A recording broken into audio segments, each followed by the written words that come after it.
I know I'm not the only one who thinks these past few years have been kind of weird. Weird in the sense that it's become quite hard to socially interact with people, to plan events where people get together in a community. Weird in the sense that our friends seem quite constantly busy. We see them online all the time, but we never tend to reach out to each other. Although we are more connected to each other through such platforms and across the globe, we're the most loneliest and depressed that we ever have been.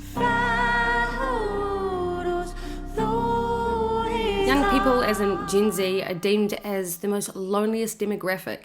And this comes as a surprise, as it has always been the elders that have struggled with these things. With the rise of social media and the amount of time that we do spend on social media to connect with each other, if I could even call it that. It's no surprise then that there are certain mental health issues that have been on the increase. According to health.com, in 2019, approximately 19.86% of US adults experienced a mental health condition. And these specific mental health issues have been on the rise. Anxiety disorders, depressive disorders, OCD, sleep-wake disorders, and substance-related disorders. On a side note, I know that I personally get really frustrated when I feel as though I've spent too much time on social media or doom scrolling. The more that I use it, the more disconnected I feel. Another thing that I've noticed is that social media has moved away simply from connecting with others to consuming content from, of course, content creators. It's ironically become a very individualistic space as opposed to community,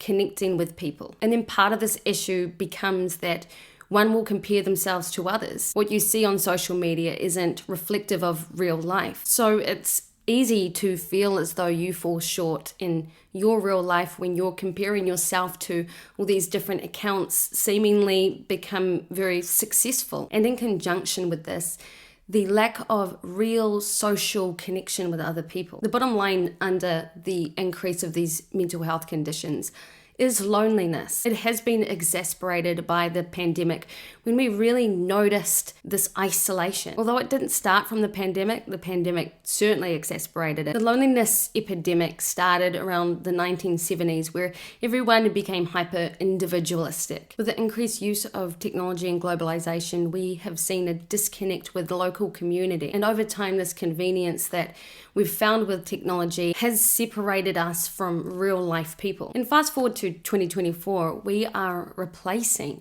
our social connections, our real social connections, with technology like AI. There are certain apps that have been developed that act as a therapist or a friend. It's like out of that movie, Her. Well, you seem like a person, but you're just a voice in a computer.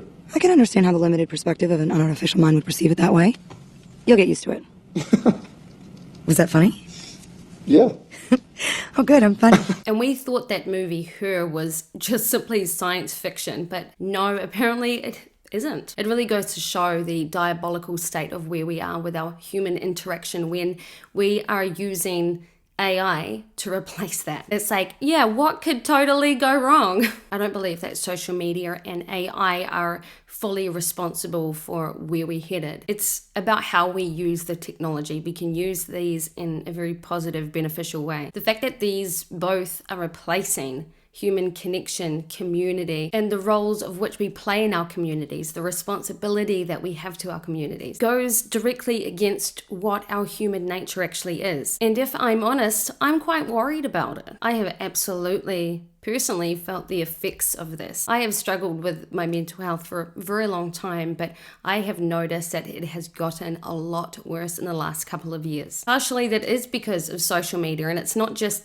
my usage per se, but I feel the effects on a wider scale in my communities. I feel that it's really difficult to connect with others, and that's not just a me problem, it's a very wide scale problem. Over the last several years, I have developed chronic insomnia, I've developed OCD, and this is seemingly out of absolutely nowhere. I haven't had these problems before, and it's part of the reason I did take a break from YouTube. I'm so cautious with my kids too, to give them what I feel that I had when I was a child in the 90s. I'd be playing with the neighbors every single day until the sun came down. I remember going to family events where there'd be a barbecue and all the kids would go out and play Spotlight. We'd then come inside, grab blankets and watch movies until midnight. I don't know where that culture's gone, but it's not around my immediate area. There's barely any children playing up and down the street.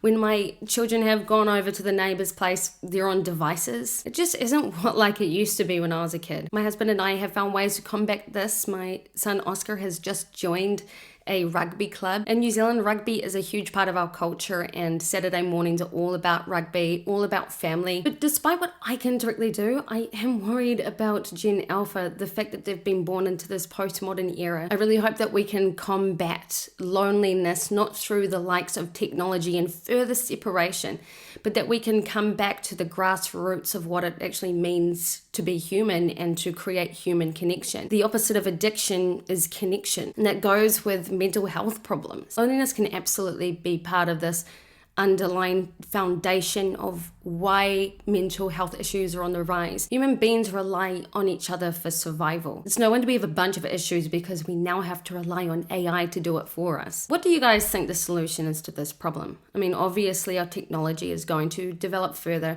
We're going to be relying on it more. What do you guys think needs to be in place for us to avoid completely surrendering into this convenience of technology and this hyper-individualism and consumerism? Perhaps not in the way of laws, but something that can come from a grassroots. I don't have the answers, but I think that we need to discuss these things. Anyway, let me know what you think, and I hope you have a good day, night, evening, morning, wherever you are in the world. I'll see you guys all again for the next video. Bye!